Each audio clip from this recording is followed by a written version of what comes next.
Operation सिंदूरच्या दरम्यान भारताने आणि जगाने भारतीय महिलांचा जी हिंमत आहे ते ताकद बघितली। याच दरम्यान भारतीय आर्मी, नेव्ही आणि एअरफोर्सचे 11 महिला अधिकारी एक मिशनवर होती। मिशन होता मुंबई ते सिशल्स आणि सिशल्स ते मुंबई सेलिंग।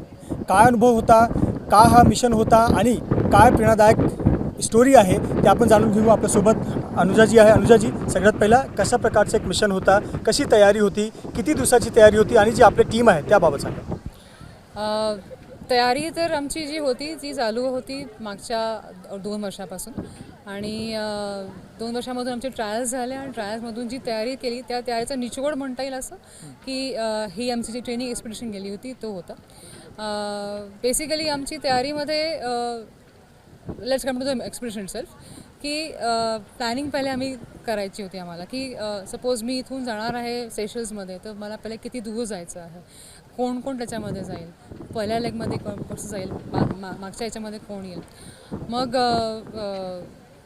कुठले कुठले विंड कंडिशन्स आम्हाला तिकडे भेटतील। आम्ही चाललो एप्रिलमध्ये, मग येताना नक्की पाऊस लागेल आम्हाला, मान्सून लागेल आम्हाला, मग ते तशी ती लोकं कधी म्हणजे त्याप्रमाणे ती पुढचा क्रूज जो आहे तो कसा येईल, अशा सगळ्या गोष्टी प्लॅन करत करत हळूहळू गेलो होतो आम्ही। आणि मग तेवढ्या मोठ्या एक्सपिडिशनसाठी खाण्यापिण्याची काय तयारी घ्यायची होती, मग त्याच्यामध्ये किती फळं, किती भाज्या, किती ड्राय राशन किती घेऊन जायचं, किती तुम्हाला डिफिकल्ट डेज येतील त्या डिफिकल्ट डेजच्या हिशोबाने तुमचं रेडी टू ईट जेवण तुम्हाला किती लागणार आहे, अशा गोष्टी प्लॅन करत करत पुढे गेलो होतो। प्लस तुमचं मेडिकल इश्यूज आणि बोटचे जे सामान असतं की सपोज कुठे रिपेअर करायची गरज पडली बोटीची, तर ते तुमचं सामान जे आहे ते तुमच्यासोबत असायला पाहिजे, कारण त्यावेळेस आसपास काही नाही आहे ना, कुठलं शॉप आहे कुठं जवळपास ना काही आहे, तो you will have to have everything on board.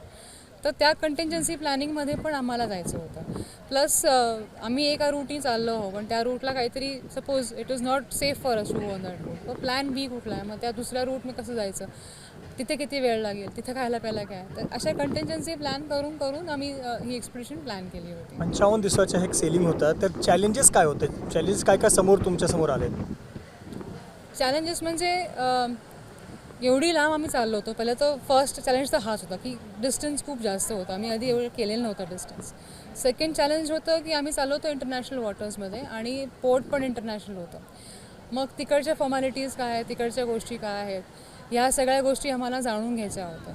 Third challenge आमचं होतं की किती राशन तुम्ही कॅरी करू शकता, कारण की तुमची बोट आहे तेवढीच आहे, त्याच्यामध्ये तुम्हाला तुमचे बोट स्पेस पण कॅरी करायचे, तुमचं पर्सनल सामान पण असेल, तुमचं खाण्यापिण्याचं सामान पण असेल, तुमचं मेडिकल सप्लाईज पण असेल, प्लस पाण्याचं पण आहे, पेट्रोल पण आहे, म्हणजे डिझेल पण आहे, अशा गोष्टी तुम्ही सगळे कॅरी करता। मग प्रत्येकाचं लिमिट आहे एका ठिकाणी, मग त्या लिमिटमध्ये राहून तुम्ही कसं पुढे जाल हे सगळं मेन चॅलेंज त्याच्यामध्ये होतं। आणि पोचणं एक चॅलेंज होतं, मग त्याच्यामध्ये वेदर आहे, सी आहे, अशा गोष्टी त्याच्यामध्ये होत्या।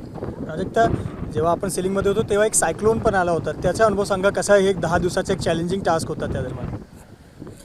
तर जनरली आम्ही इतकं एक्सपेक्ट नाही करत की इतकं मॅसिव्ह वेदर चेंज होणार आमच्या सेलिंग एक्सपिडिशनमध्ये, कारण की आम्हाला खूप नॉर्मल विंड्स भेटत होते अगोदर आणि हे एकदमच इतकं स्ट्रॉंग गस्ट आलं होतं की आम्हाला खूप क्विक रिॲक्शन्स द्यायला म्हणजे करायचे होते बोटवर, तर it was a team work that enabled us to cross that cyclone as well. तुम्ही सांगा तुमचा अनुभव कसा होता आणि काय काय तुमच्या चॅलेंजेस कसा होता, तुमचं जे रुटीन आहे सकाळपासून संध्याकाळ रात्रीपर्यंत रुटीन कसे होते?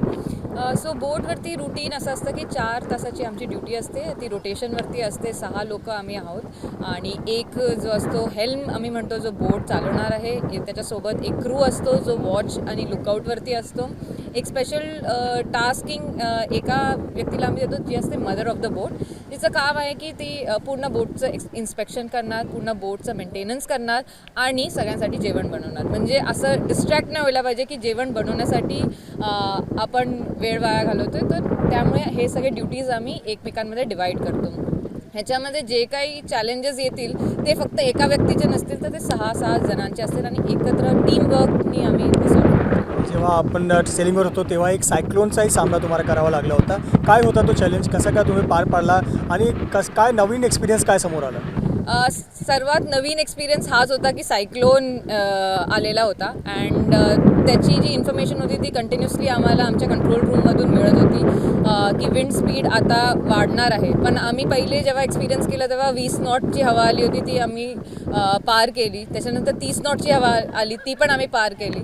आणि अनएक्सपेक्टेडली आम्हाला असं वाटलं की 30 नॉटवरती थांबेल, पण ती 40 गेली आणि नंतर ती 50पर्यंत गेली होती. सो थोडीशी भीती वाटली होती की आता बोट कशी सांभाळू आम्ही. पण सगळे एकत्र होतो, सगळ्यांनी टीमवर्क केला आणि आपले जे काही आम्ही शिकलो आहोत त्याचा वापर करून आय थिंक आम्ही ते पार केलं. आणि आता आम्हाला खूप कॉन्फिडंट वाटतं आहे की नेक्स्ट टाईम जेव्हा असं काही असेल तेव्हा आम्ही नक्की ते पार करू शकू. प्राजक्ता, मोस्ट मेमोरेबल मोमेंट कोणता होता? तुम्ही इक्वेटर पण पार केला किंवा प्राजक्ता, खूप मोठा एक एक्सपिरियन्स म्हणजे एक अनुभव, एक चांगला अनुभव काय होता तुझ्या सेलिंग दौरान?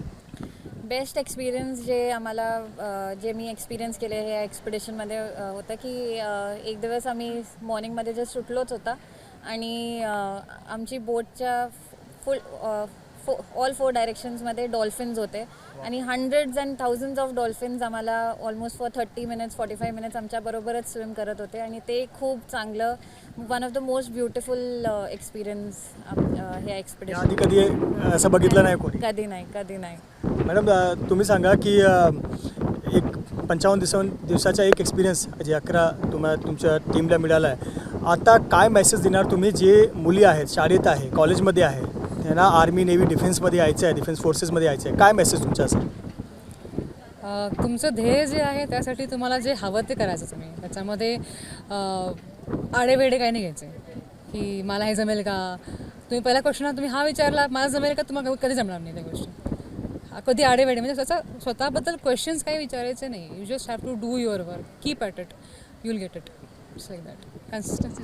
तुमचं काय मेसेज असेल? जे नवीन पिढी आहे, शाळेत आहे, मुली आहेत, कॉलेजमध्ये आहे. आता आपण पाहिलं की NDAमध्ये 17 जे महिला ऑफिसर आहे ते पास झालेत. काय मेसेज तुम्ही देणार? तुमच्या मनात जे आहे ते करायचं आहे. जे कोण दुसरे काय पण म्हणणार तुम्हाला नाही होऊ शकणार किंवा कशाला करायचं आहे, ते कोणाचं ऐकायचं नाही आहे. तुम्हाला जे करायचं आहे ते करायचं आहे आणि 100% द्यायचं आहे सगळे तुमच्या एव्हरी ह्याच्यामध्ये.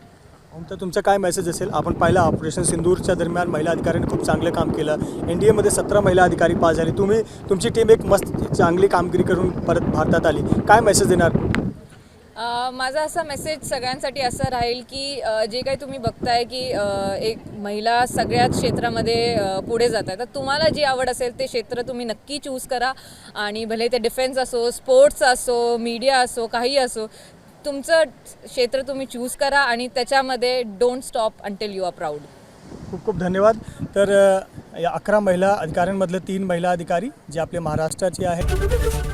ABP माझा, उघडा डोळे बघा नीट.